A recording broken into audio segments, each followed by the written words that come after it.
OwlCrate time!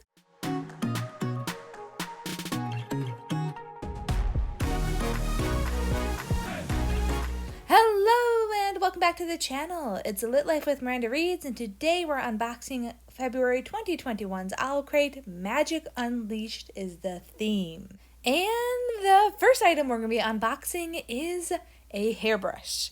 And now this is designed by Team OwlCrate, and it's based off of the story Star Daughter, which is a kind of a, how do I explain it? American Idol, but in space?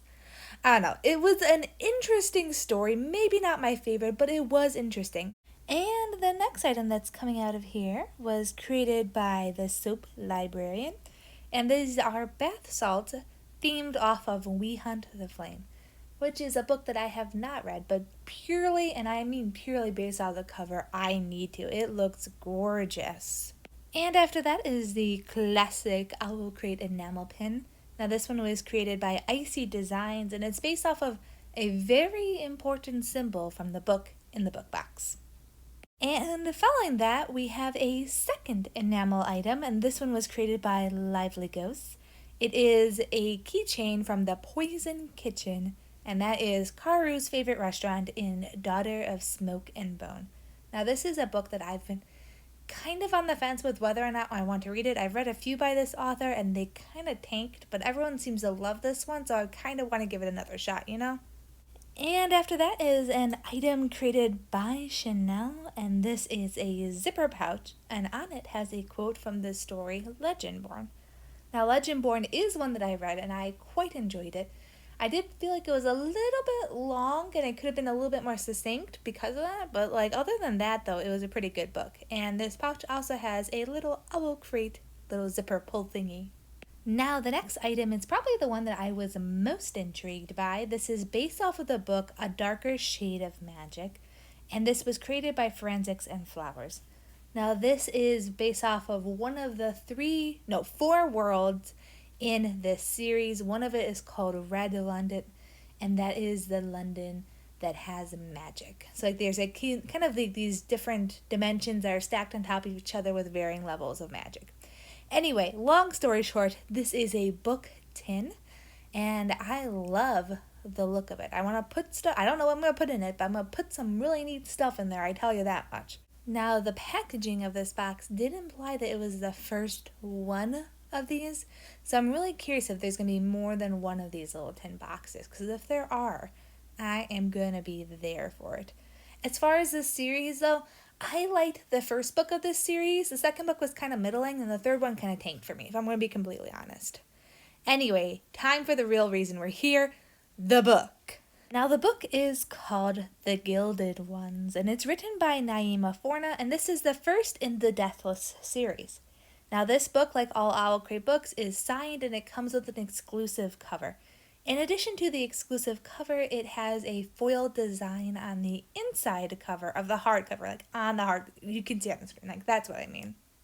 And of course, as always, we have a little pamphlet that's included with thoughts from the author, a little bit more about the items, and a few activities for you to do as well. So there's a little teaser at the end of what next month's theme will be, and that is of witches and wonder, and I am there for it. So before I read the book, here are some just general thoughts on the items so far. I feel like they worked pretty darn well. I like the hairbrush. It is solid. It is sturdy. I really like the tin book. I think that one's probably going to be my favorite. The pouch is good. I wish they would have had two different designs on either side of it so it's not exactly the same, but I can live with it. Bath salts smell great, and the keychain is fabulous as well. So I guess overall I would say that the items in this book box are above average, maybe not oh my god amazing, but at the same time I am pretty darn satisfied with it. Now for thoughts on the book here. We follow 16-year-old Decca.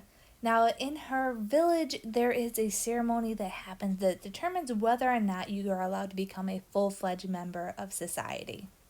And it's kind of just like a bloodletting ceremony, and if her blood runs true, which means it's red blood, then she's one of the humans, and if it runs a different color, i.e. gold, that means she's one of the demons. And because she is a YA heroine, I think we all know what color her blood ended up being. From there, she's given a choice.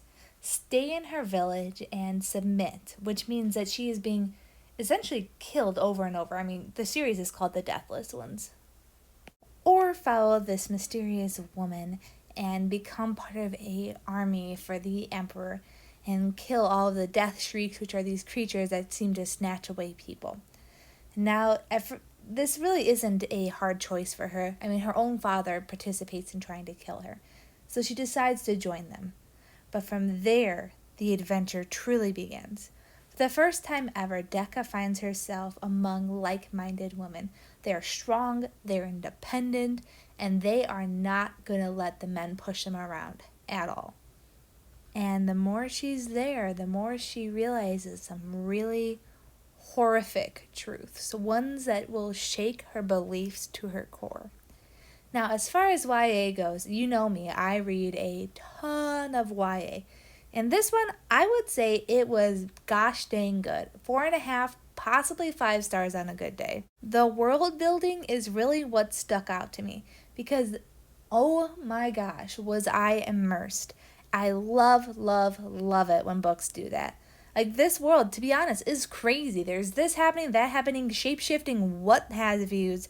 But at the same time, it was all conveyed in such a believable way that I was like, of course, this is it. This is the real world. Decca as a main character was a lot of fun to watch. I really enjoyed just getting to know her and watching her develop over time in this series. It was very enjoyable. I also loved the way the powers worked because it felt like it was very much weaving in and out of their lives and kind of overlapping with their belief system in a very fascinating way. So all in all, definitely would recommend this one. All right, thank you so much for watching. Bye!